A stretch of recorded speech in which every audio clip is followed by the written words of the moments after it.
tous et à tous, chers Bailleullois, chères Bailleulloises, et surtout bonjour, chers amis, parents, enfants, parce que j'adore entendre ce petit bruit d'enfant pendant nos allocations qui peuvent être assourdissantes, mais tellement engagées. Ça, c'est important. Chers voisins qui sont venus ici, venir à notre rencontre avec l'équipe que j'accompagne autour d'Alain, et puis surtout, chers collègues et chers colistiers. Certains parmi vous me connaissent peut-être pour avoir vu ma petite tambouille depuis 4 ans, puisque je suis arrivée sur Bailleul il y a 4 ans. Je suis revenue dans mes Flandres natales pour simplement rejoindre mes parents qui sont vieillissants et qui ont su prendre soin de moi pendant que le tsunami de la maladie m'avait atteint. Et j'ai pu compter sur leur soutien. Ils ont été des piliers constants à mes côtés et aujourd'hui, je leur dois bien le droit de m'occuper d'eux. C'est pour ça que je suis revenue dans les Flandres natales et que tu as la possibilité de me supporter, cher Alain. Et puis, je ne suis pas non plus méconnue, en fait, dans le giron régional, je veux vous l'avouer, parce que j'ai repris ici mon identité patronymique liée à mon paternel, par mon prénom et mon nom de Lapaille, mais j'ai été très connue sous le nom de Bourdon. Pour ceux qui sont dans la salle et qui m'ont connue sous cette dénomination-là, mais un divorce entre deux est passé, et donc le juge a validé Lapaille au lieu de Bourdon, donc vous m'appellerez Lapaille, s'il vous plaît. Bref, je suis également pour les présentations maman de 2 enfants qui sont déjà très grands. Je suis grand-mère et je vais l'être encore dans un mois. Applaudissements, parce que c'est bien entendu un petit-fils.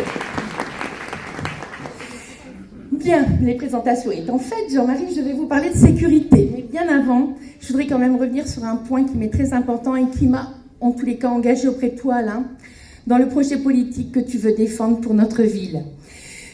Je suis ici parce que la famille, c'est ça aussi, dans la ville à hauteur d'enfant.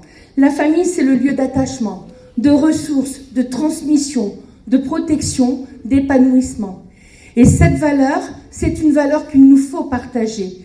C'est une valeur qui, dans une campagne électorale, doit avoir du sens. Et surtout, c'est une valeur qui protège le lien intergénérationnel parce qu'il fait partie de notre ADN et que c'est très ancré dans la culture flamande.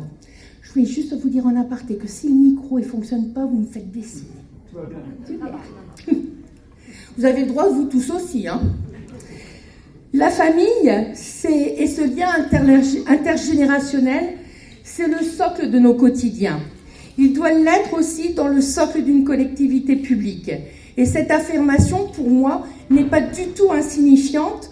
Je le sais parce que je l'ai pratiquée en région et sur Lens, dans les politiques publiques que j'ai pu accompagner avec le président de région et avec le maire de Lens, qui m'ont confié jusqu'à cet instant, des responsabilités d'adjointe au maire et de vice-présidente. Soutenir la famille, c'est prévoir, initier et soutenir l'accompagnement à l'accueil du jeune enfant. Et parmi nos colistières, nous souhaitons bienvenue à la petite de Mathilde. Soutenir, un petit applaudissement parce qu'elle est toute jeune là, et elle est mimi. Et elle ne fait pas de bruit. Hein. C'est Clémence, pardon. Soutenir la famille, c'est offrir ou soutenir les espaces d'éducation, de loisirs, de sport, de culture. Soutenir la famille, c'est soutenir l'accès au logement individuel, collectif et surtout adapté. Soutenir la famille, c'est prendre soin, prévenir, favoriser l'accès aux soins, à l'accompagnement à domicile et surtout à protéger dans des structures adaptées. Joël Deca, qui est ici avec nous, sait très bien que soutenir la famille passe par des organisations adaptées pour tous et pour toutes. Merci Joël de ce que tu fais. Et soutenir la famille, c'est aussi lui permettre d'évoluer dans un environnement sécurisé. Tu le disais tout à l'heure Alain, tu le confirmais Jean-Marie, et c'est surtout lui permettre de trouver les espaces d'écoute pour les rendre accessibles quand les aléas de la vie nécessite d'être protégée. C'est ça, Alain, pour moi, une ville à hauteur d'enfant.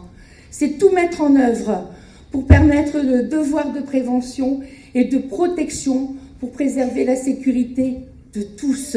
Et c'est ce que tu défends.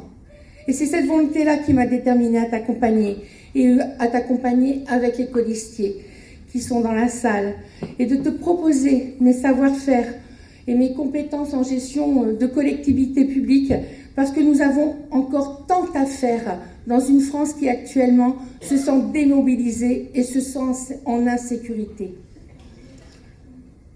Il ne faut pas se voiler la face et il faut se le dire, notre démocratie est fatiguée.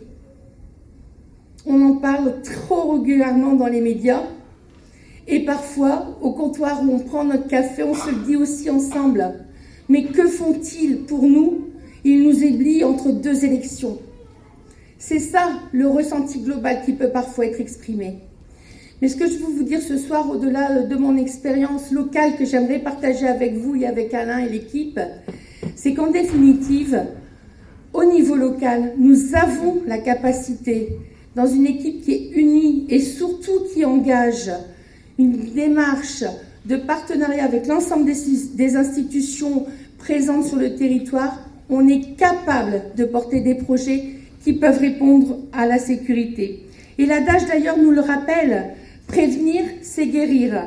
Et nous avons la volonté d'inscrire notre projet par de nouveaux modes d'action. Agir sur la sécurité, c'est prévoir la sensibilisation à toutes les échelles de compétences de la ville. On pense santé, on pense sécurité. On pense cadre de vie, on pense sécurité. On pense attractivité économique, on pense sécurité. On pense démocratie participative, bah oui, on pense aussi sécurité, parce que ça nous concerne tous. Ça, c'est de la compétence municipale. J'ai cité que des choses de compétence municipale. Agir sur la sécurité, c'est aussi inscrire une politique municipale qui rentre dans une logique de partenariat communautaire. Je m'explique. La logique de partenariat communautaire, c'est de mettre tous les acteurs institutionnels autour de table et de définir avec eux un fil conducteur qui permette de développer de la prévention. Ça mobilise l'éducation nationale, ça mobilise les bailleurs sociaux, ça mobilise les acteurs du Centre communal d'action sociale, ça mobilise les associations et bien évidemment, ça mobilise aussi les représentants de l'union commerciale s'ils veulent participer à ce destin-là avec nous. Agir sur la sécurité, c'est aussi faire le choix de la confiance par l'action collective, en soutenant davantage le dispositif de voisins vigilants et solidaires.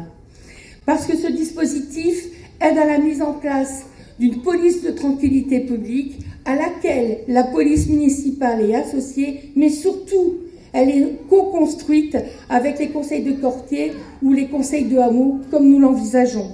Et c'est pour ça, vraiment, avec les vœux que j'adresse à toute l'équipe qui t'accompagne, que l'engagement que nous prenons et que je prends ce soir vis-à-vis de vous en matière de soutien à la prévention, de soutien à la sécurité et de soutien à la protection des victimes dans cette ville que l'on veut à hauteur d'enfant, eh bien, c'est une démarche où on veut aller agir plus tôt, où on veut aller vers le agir plus justement, et surtout parce que je pense sincèrement que la dimension politique que nous proposons à vous dans le mandat à venir, pour une ville où nos enfants, nos petits-enfants, nos neveux, nos nièces vont évoluer, on veut qu'ils évoluent sereinement. Et moi, je vous le dis aussi, je le dis très sincèrement, avec toute l'humilité qui est la mienne et la protection que je veux pour mes parents. Mes parents, ils ont 80 ans et j'ai encore envie qu'ils puissent sortir, même avec leur petite canne, aller sur le marché bayeuxois du mardi matin ou du jeudi soir et qu'ils n'aient pas peur de sortir parce qu'on aura mis en place les mesures nécessaires et surtout d'accompagnement de voisins vigilants et des forces institutionnelles qui accompagneront. C'est ça en fait ce qu'on veut pour vous. C'est veiller sur chacun de vous et mettre en œuvre toutes les dynamiques qui sont possibles pour permettre effectivement, par la vidéosurveillance, par du moyen humain et le confort qu'on doit apporter aussi à la police municipale, de vous protéger.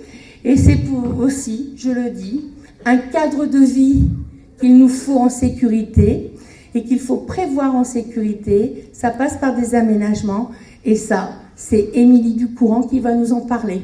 Je vous remercie tous de votre écoute. Belle année à vous. Croyons en nous.